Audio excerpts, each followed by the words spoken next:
Hello chess fans, this is Rick from Chess to Impress with coverage of round 12 of the 2020-2021 Candidates Tournament. The link to the video on round 11 where I covered all 4 games. It was an exciting round with Giri closing the gap to tournament leader Jan Nepomniachtchi. You can find that link up here. And these were the standings after round 11. Jan Nepomniachtchi is leading the Candidates Tournament with 7 points out of 11 games. Half a point behind is Giri and half a point behind him is Fabiano Caruana. 2 players on 50%, Grischuk and Graf. They're not completely out of it yet. Wang, Alexeyenko and Ding will not win the Candidates Tournament. And the pairings for round 12, the big game, Caruana against Giri. Both players still in contention to become Magnus Carlsen's next challenger. Ding against Grischuk, Graf, Alexeyenko and Wang Hao against Nepomniachtchi. The first game to finish was Maxime Graf with the white pieces against Kirill Alexeyenko on the black side. MVL opened with the e-pawn and Alexeyenko played the Caruana, which is not part of his usual repertoire. He said, "I wanted to surprise my opponent." And let's see, let's put the opening moves on the board. Bishop g4, c3 and knight f6. Alexeyenko said that he played this move too quickly and that his position was not good afterwards. MVL said that it's a difficult line to play and that you have to be aware of many details. He said, "I did not remember all of them, but just enough." He remembered that knight d7 is the correct move in this position and not knight f6. So already a mistake from Alexeyenko on only move 6. Bishop c4 and queen c7. MVL said after the game that black's position after this move is already unpleasant. We saw the same a few rounds ago when Alexeyenko got a bad position in the opening against Nepomniachtchi. Let's see what happened. D takes e5, bishop takes, queen takes e5. Let's put some more moves on the board. Castling queenside from white. And rook h to g1. As MVL explained after the game, it's the king that's black's problem. The king is not safe in the center, but after castling either side, the king is also not safe on g8 or on c8. The queens were swapped, and Maxime Graf explained that black does not have any weaknesses, but the 2 bishops from white and the rooks on open files make this position very bad for black. Let's see what happened. Swap on c4, bishop b3 and knight d7 with the plan to go to c5 and then possibly to e6. But it's giving up a pawn. A good decision, said MVL, as it gives him some practical chances. It was not a blunder. Alexeyenko gave this pawn on purpose to get some counter chances. You can win a pawn this way. Bishop takes f7 check. The king is deflected and then a knight is hanging. So white is a pawn up now. Let's see what happened. Let's play to the next moment where Maxime Graf made a comment. Let's go all the way to move 31. King e2, rook d7 and now rook d1 was played. Not a very practical decision to go to the bishop endgame, but I calculated it to a win and thought that it would give me a boost for my 2 remaining games in the tournament. A very impressive calculation from Graf. He calculated that the bishop ending, we'll see now, is a win for white. MVL gave a lot of variations in a press conference after the game. I will not go into that. I'll just show the moves from the game and then at the moment that black resigned, I will show why he resigned, as shown by Grandmaster Saruan in the St. Louis broadcast. After bishop h6, it was here that Alexeyenko resigned this bishop endgame. And why? Because he will get in zugzwang. Grandmaster Saruan showed this line, bishop a5, bishop f8 attacking the c5 pawn, so you have to hurry back to b6 to protect that pawn.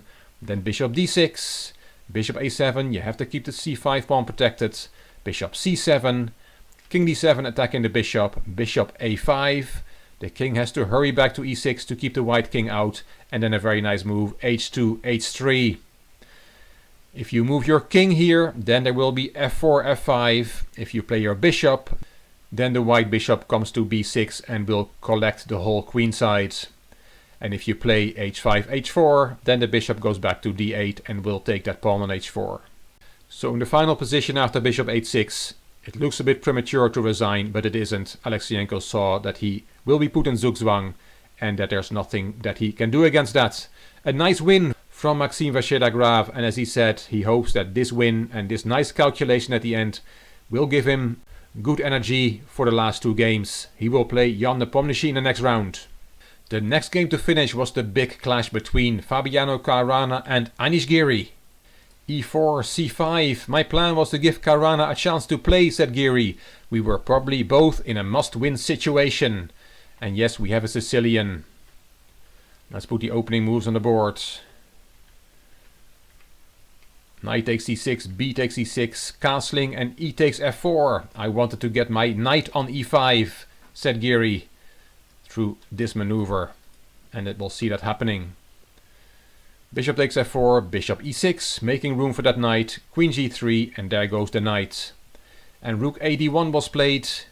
You cannot win a pawn on d6. Well, you can. Bishop takes, queen takes, but then there is queen b6 check with a double attack. And in this case, it is not bad to take on b2. Black is okay here. So after knight d7, instead of taking on d6, rook a d1 was played. Rook e8, king h1, and queen b8, attacking b2 and controlling the e5 square so he can plant his knight there. b4, knight e5, and b5. Giri said after the game that this b4, b5 push was a bit rushed. Rook c8. There was a swap on c6, knight d5, and queen f8. And now I have everything under control.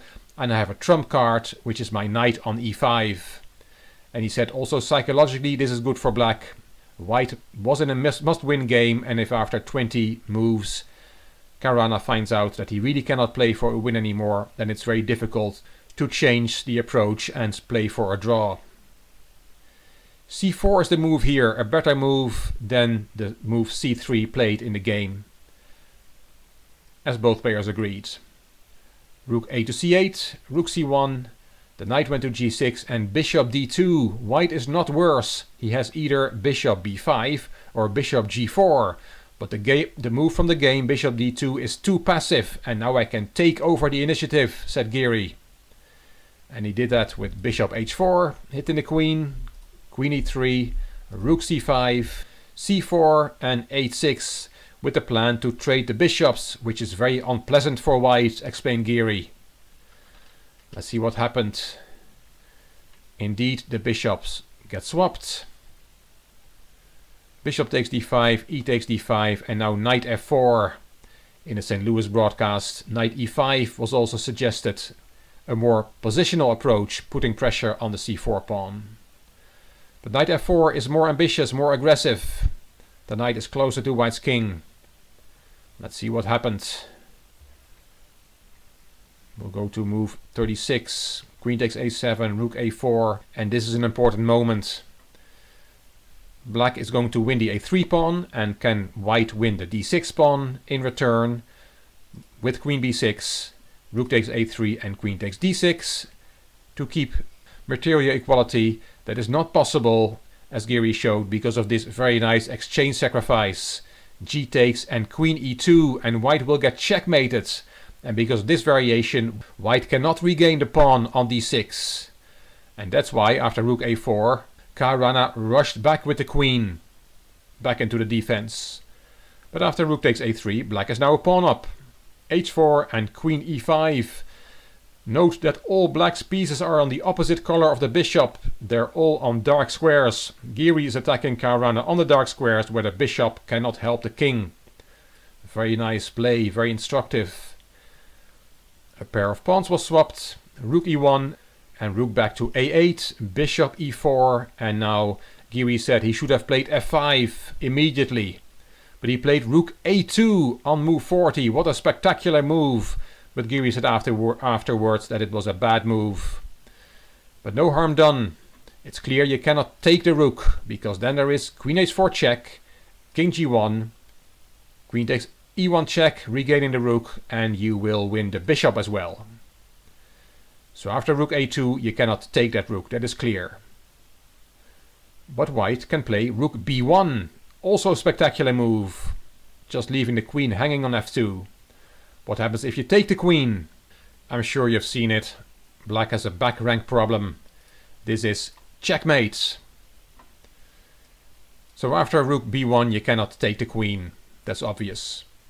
What about queen h5 check, king g1 and knight e2 check?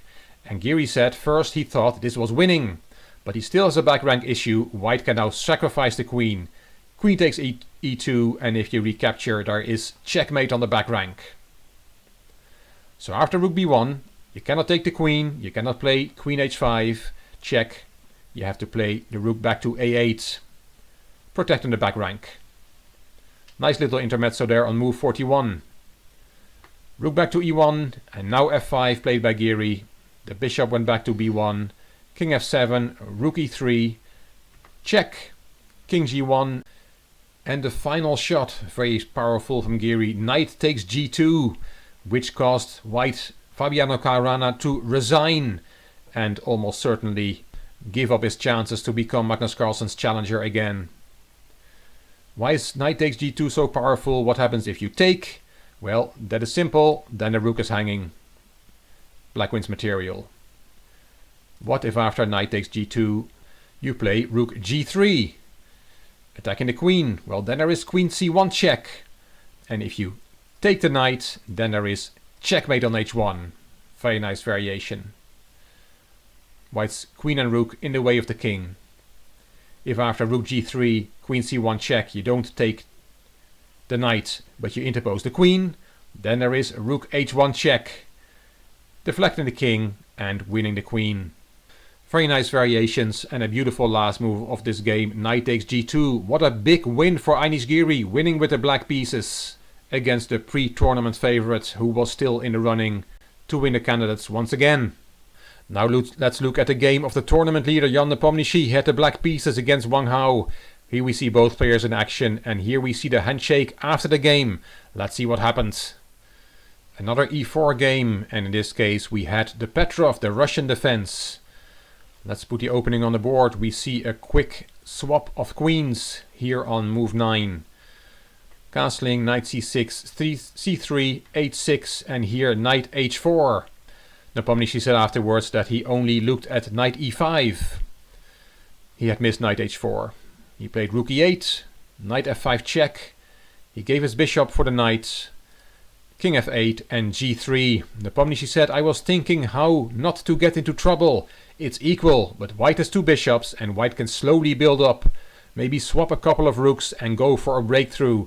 I have very little experience in this position.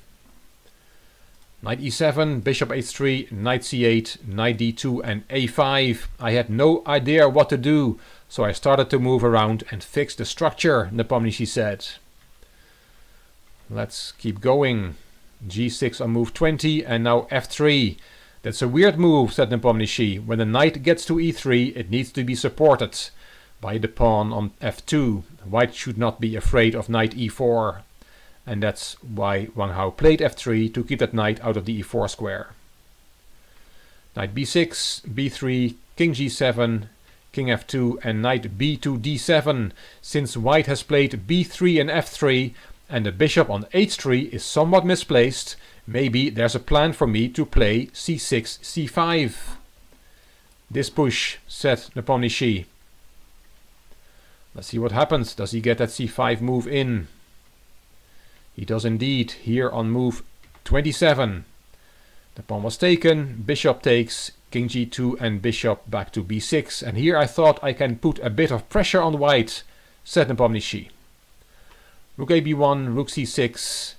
The b pawn was pushed and knight back to c7. The idea of this move is to prevent white's bishop, which is out of the game, on h3 to get itself traded off on e6.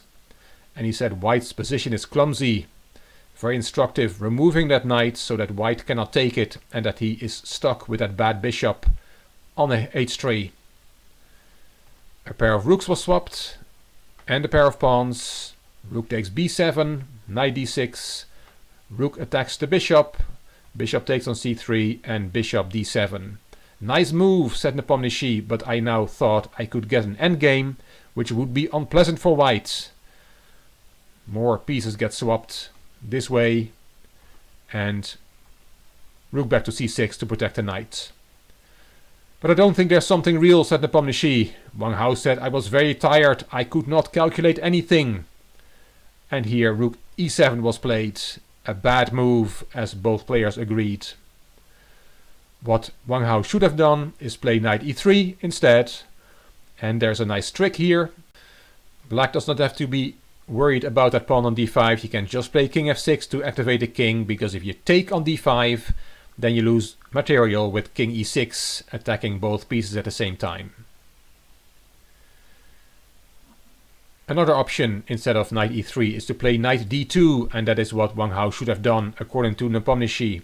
King f6, knight b3, the knight goes to d4 and white should be alright. But as said, rook e7 was played, and that's not a good move. Check, king g1 and d4, the time control has been reached. This is move 40, and now rook d7. Wang Hao said, after move 40 I started to play like a 2200 player. Knight f5, a5, rook a2, rook a7, king f6, and the pawn was pushed. Nepomniachtchi said, I thought this move would lose by force, and he got very excited.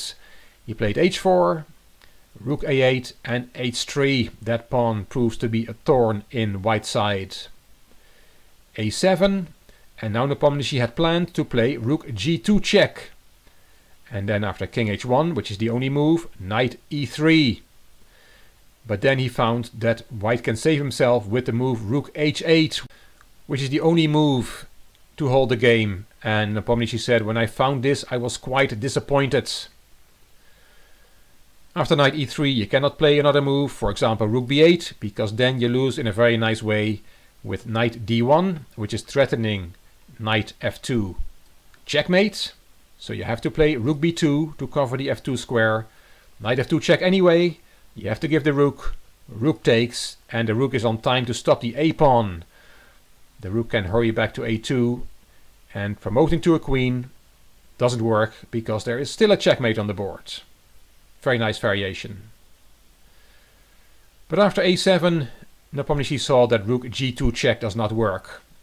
He was very disappointed, he said, and decided to play king e7 instead. g4, Nepomniachtchi said, despite my disappointment, I still have chances because of the h3 pawn. The game goes on, knight d6, rook b8, you have to take the pawn, rook b4, d3 and rook b3, picking up the d pawn anyway. This move was missed by Nepomniachtchi. Rook a2, rook takes d3, restoring the material balance, and knight c4. They should be close to a draw, but it's painful to defend for white, said Nepomniachtchi. So practical chances still for black.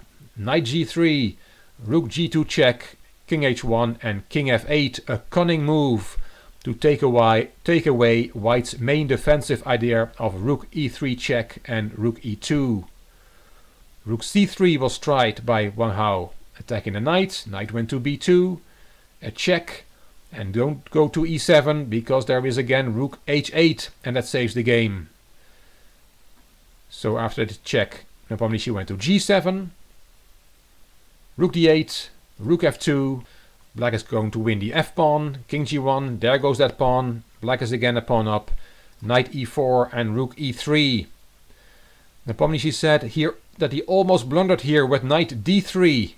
And that is a blunder because now white is an immediate draw with knight d2 attacking the rook, and the rook has to keep protecting the knight because the knight is attacked by white's rook. So you only have one square, rook e3, but then there is knight f1 attacking the rook again. And rook f3 is the only move, and we have a move repetition.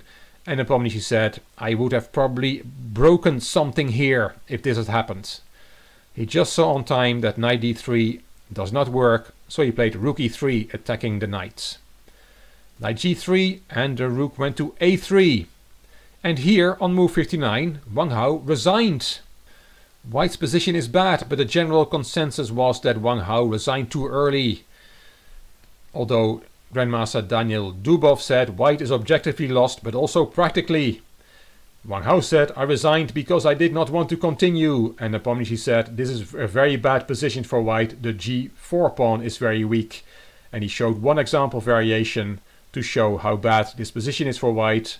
For example, king f2, then knight d3 check, and if the king goes to f3, there is knight e5 check, king f4, and knight f3, and that wins the h2 pawn. Black will then be 2 pawns up, and this should be winning for black.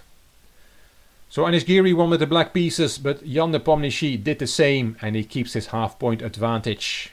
And he also has a better tiebreak, so Nepomniachtchi is still the favorite to win the 2020-2021 Candidates Tournament. And finally we have the game between Liren against Alexander Grischuk. And we'll go through this game quite quickly. It was a d4, d5 game, a Queen's Gambit. I'll show you the moves, but I will not do a lot of commentary. Bishop c4, black wants to play b5, but does not want to make his bishop passive. Very instructive play by Grischuk. Queen c2 and now b5, and that bishop is on c4 instead of on a6. Remember that for your next game. I will surely remember it for mine. And we go all the way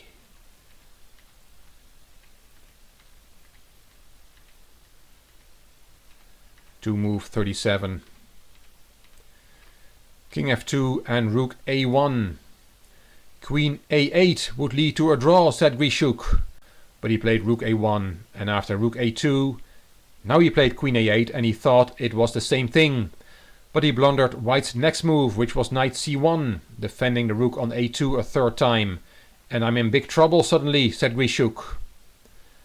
Rook 1 takes a2, rook takes a2 and rook a3.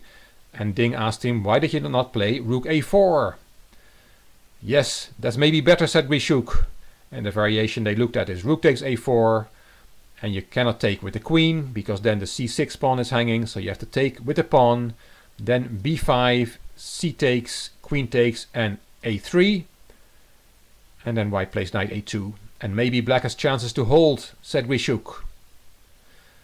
But in the game after rook takes a2, the rook was played to a3 and not to a4. That rook was taken there, and queen d2. Grischuk said he had missed this move, and now I can resign, he said. Unfortunately, he did not show why he can resign. Let's show you the rest of the game. Knight d7, knight e2 and f6. Grischuk had thought about sacrificing a piece here instead of f6 to take on c5. B takes, queen takes check, queen d4, queen a3, queen b6 and c5, followed by d5, d4. And some chances for black to survive, but both players did not really believe it. In the game, Grischuk did not take on c5, he played f6, tried to save the game that way. E takes, e5, get some activity there with his pawns in the center. F takes g7 and e4, threatening queen takes f3. Ding played queen c3 to prevent queen takes f3, and here Alexander Grischuk resigned. And why did he resign? Did he also resign too early? Well, not really. Let's look at one variation. Queen takes, knight takes, e takes f3, king takes. You have to take the pawn on g7, and now the knight comes to d4. King f6, knight d4, attacking the pawn on c6, and you have to defend it passively. If you lose that pawn, that will be a disaster. King e3, king f7, and then g5, and the pawns on the king side will decide the matter. So a first win for Ding Liren in the second half of the tournament, and Alexander Grischuk must bury his hopes to become world champion for another cycle. What a round was round 12. We had 4 decisive games with 2 wins for black by the tournament leaders Nepomniachtchi and Giri, and 2 wins for white by Ding and Vachier-Lagrave. And these are the standings after 12 rounds. Jan Nepomniachtchi has been leading the candidates from round 1, and he is still leading with 8 points out of 12 games. Half a point behind Anish Giri, but Nepomniachtchi has the better tiebreak as he beat Giri in round 1. Vachier-Lagrave is 1.5 points behind Nepomniachtchi, but as we'll see, then in round 13 we'll have the Nepomniachtchi-Vachier-Lagrave clash. Caruana on 6 points, Grischuk, Ding, Wang Hao and Alexeyenko are all on minus scores.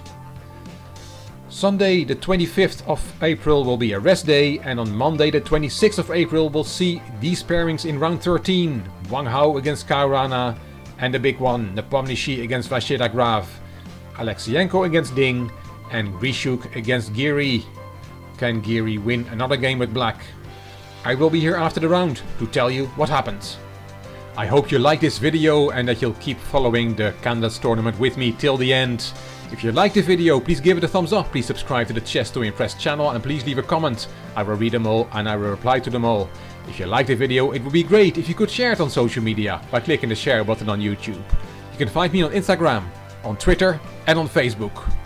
This is Rick for Chess to Impress. Thank you for watching.